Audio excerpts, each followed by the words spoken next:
Dear student, आज हमारा जो बायोटेक्नोलॉजी का एमडीकेट लेक्चर नंबर 2 है।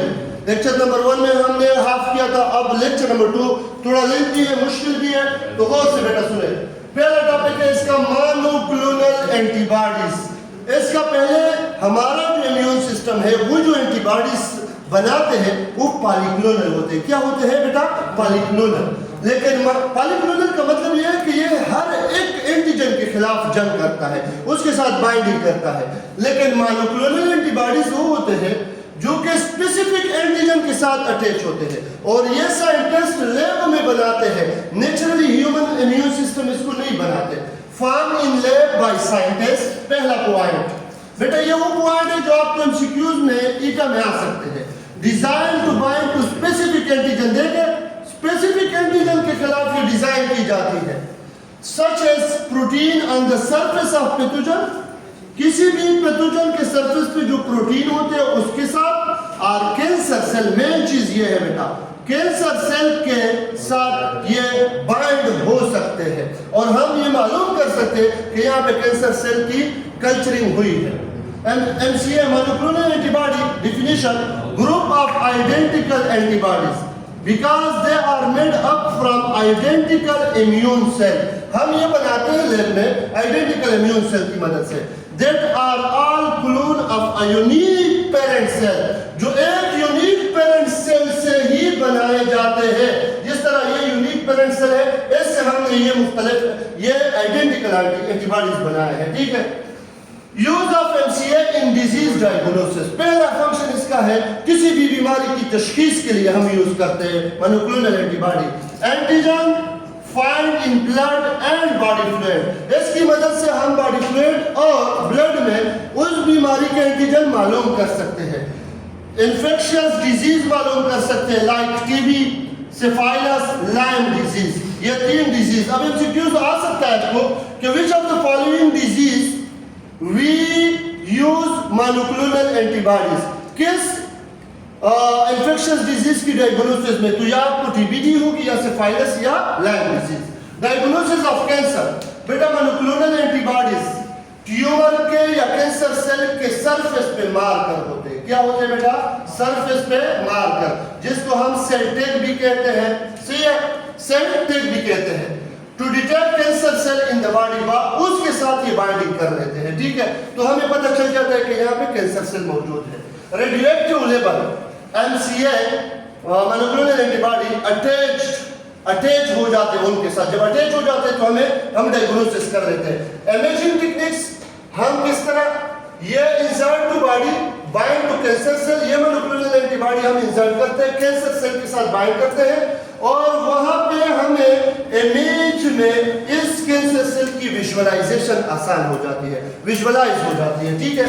Therapeutic and diagnostic importance. Monoclonal antibody used to protect against disease, detect presence of drugs. अगर किसी ने ड्रग्स का इस्तेमाल किया है, उसमें वायरस या बैक्टीरियल प्रोडक्ट से ब्लड में, तो इसकी मदद से मोनोक्लोनल एंटीबॉडी से उसके ब्लड में वायरल प्रोडक्ट या बैक्टीरियल प्रोडक्ट भी हम बना सकते हैं। लेकिन उसके लिए आपने स्पेसिफिक मोनोक्लोनल एंटीबॉडी भी लैब में बनानी होगी। MCA use in serological test, जो ब्लड टेस्ट है, इसकी मदद से हम हर्पिस डिजीज मालूम कर सकते हैं। अगर हम कन्वेंशनल मेथोडोलॉजी यूज करते हैं तो उस पे विक्स लगते हैं, लेकिन ये मच फास्टर होता है। आवर्स या मिनट्स में हमें बता देते हैं कि यहाँ पे ये वायरल या बैक्टीरियल डिजीज मौजूद है। ये फास्ट टेक्निक है। अब बेटा, ये मोनोक्लोनल एंटीबॉडी की production of monoclonal antibody with the help of somatic cell hybridisation. इसमें बेटा हम क्या करते हैं? एक माउस से उससे स्प्लीन सेल कलेक्ट करते हैं, लेकिन उसको पहले से इम्यूनाइज किया होता है डिजायर्ड एंटीजन। डिजायर्ड एंटीजन के थ्रू हमने उसको इम्यूनाइज किया होता है। ये माइलोमा सेल है। माइलोमा सेल किसे कहते हैं?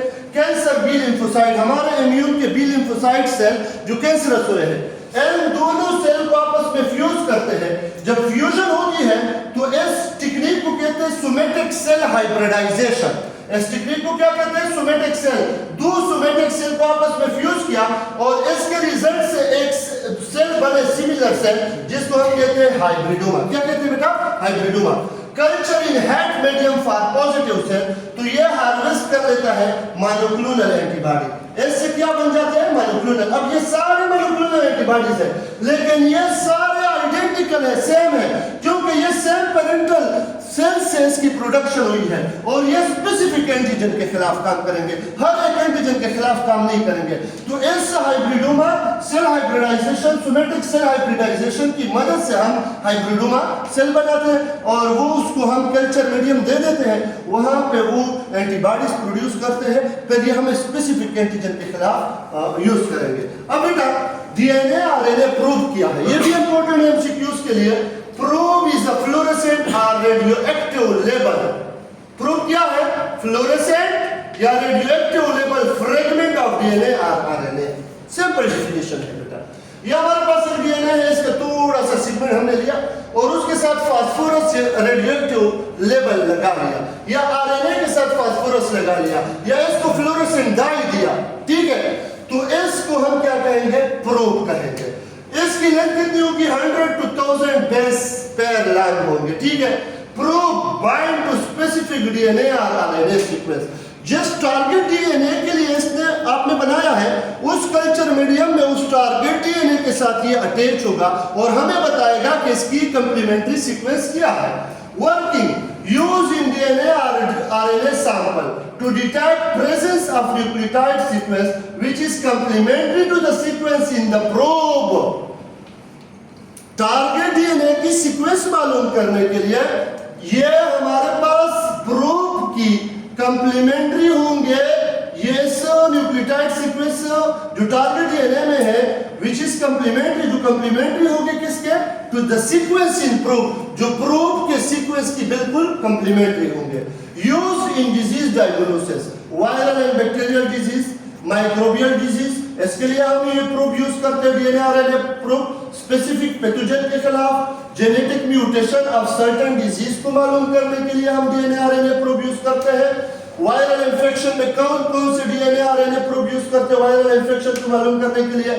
Human immunodeficiency virus HIV, hepatitis B virus को, हेपेटाइटिस सी वायरस को, ह्यूमन पेपिलोमा वायरस, एचपीवी का मतलब है ह्यूमन पेपिलोमा वायरस। इनको मालूम करने के लिए हम डीएनए आरएनए प्रोब यूज करते हैं। लेकिन इसकी जो टारगेट डीएनए है, ये प्रोब की कंप्लीमेंट्री होंगे, ठीक है।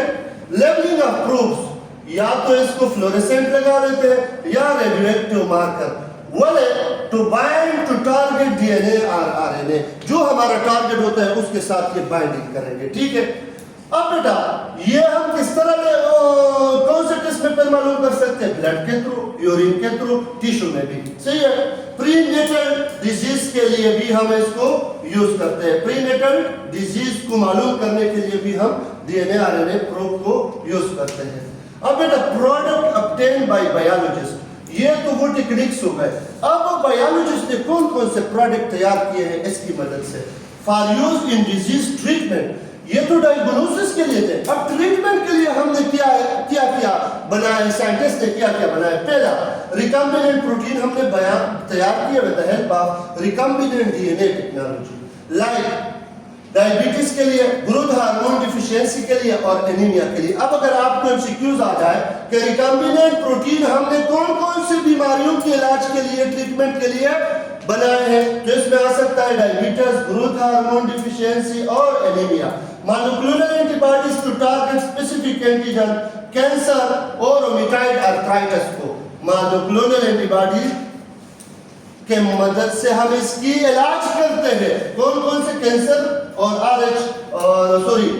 Rheumatoid arthritis. Vaccine, recombinant DNA technology stimulate immune system करता है वैक्सीन, ये तो आप लोगों ने पढ़ा है, जिस तरह इन्फ्लुएंजा है, हेपेटाइटिस बी है, एचपीवी है। Gene therapy product, genetic disorder को मालूम करने के लिए, इसमें हम क्या करते हैं? जीन थेरापी में रिप्लेस कर देते हैं या रिपेयर करते हैं डिफेक्टिव जीन को।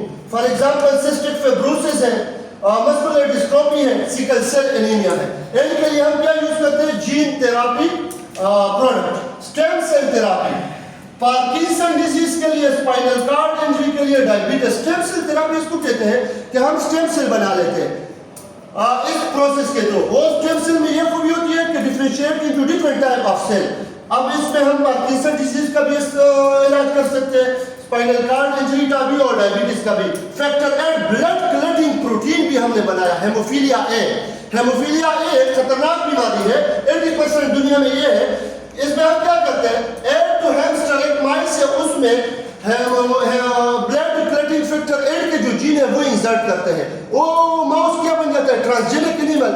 तो वो क्या करता है, किडनी और ओरी में ये प्रोटीन बनाना शुरू करते हैं फैक्टर 8। वहां से हम कलेक्ट करते हैं, उससे इंजेक्शन बनाते हैं या टेबलेट बनाते हैं और उस पेशेंट हेमोफीलिया पेशेंट को देते हैं। तो उसके बाद उस पेशेंट की ब्लड क्लॉटिंग होती है। Understand? Human anti thrombin 3, human anti thrombin 3 नाम है इसका। इसमें हमने गूट को ट्रांसजेनिक किया है, गूट में ये जीन डाल दिया। अब वो गूट जो दूध हमें देगी उसमें ये एंटी थ्रोम्बिन 3 की प्रोडक्शन होगी और ये क्या करते हैं, जो ब्लड वेसल में थ्रम्बस बन जाता है ब्लड उसकी डिसॉल्विंग करते हैं और ब्लड फ्लो को बहाल करते हैं। फिर उसके बाद human alpha antitrypsin transgenic sheep, इसमें हमने शीप के अंदर ये प्रोटीन जीन डाला। Milk use to treat emphysema, अब इसके मिल्क में वो प्रोटीन बना। अब ये मिल्क एम्फिसीमा के पेशेंट को हम देंगे तो एम्फिसीमा की ट्रीटमेंट हो सकती है। ह्यूमन इंसुलिन तो आप लोगों ने पढ़ा है, बैक्टीरिया में हमने ये जीन इंसर्ट किया, फर्स्ट ट्रांसजेनिक बैक्टीरिया थे वो, और उसने इंसुलिन प्रोडक्शन की। ह्यूमन ग्रोथ हार्मोन भी हमने इसी तरह बनाया है। थायराइड स्टिमुलेटिंग हार्मोन भी एडिनोसिन डीएमाइनेज। बेटा ये वो एंजाइम है जिसमें हमने जो जेनेटिकली मॉडिफाइड किया इंसेक्ट लार्वा को, उसमें वो जीन डाल दिए, वो ट्रांसजेनिक हुआ। वो जीन जितने प्रोटीन बनाएंगे वो कौन से होंगे, वो बनाएंगे एडिनोसिन डीएमाइनेज। अब आप लोग कहें कि सर इस एंजाइम का फंक्शन क्या है, SCID severe combined immune deficiency disease. ये इम्यून डिफिशियंसी डिजीज है, ये एंजाइम उसमें रोल प्ले करता है। और हमने इंसेक्ट लार्वा को क्या किया, ट्रांसजेनिक किया और उसने हमारे लिए ये एंजाइम बना लिया। उम्मीद है आप लोगों को इंशाल्लाह समझ आ चुका होगा। इंशाल्लाह ये वीडियो में सेकंड वीडियो यूट्यूब पे अपलोड करूंगा, फिर आप बार बार देख सकते हैं और इंशाल्लाह यही पॉइंट से ही MCQs आएंगे और इसकी पिक्चर भी है, क्लियर पिक्चर भी मैं आपके साथ शेयर करूंगा। मुझे दुआ में याद रखें। Thank you very much. Allah हाफिज़।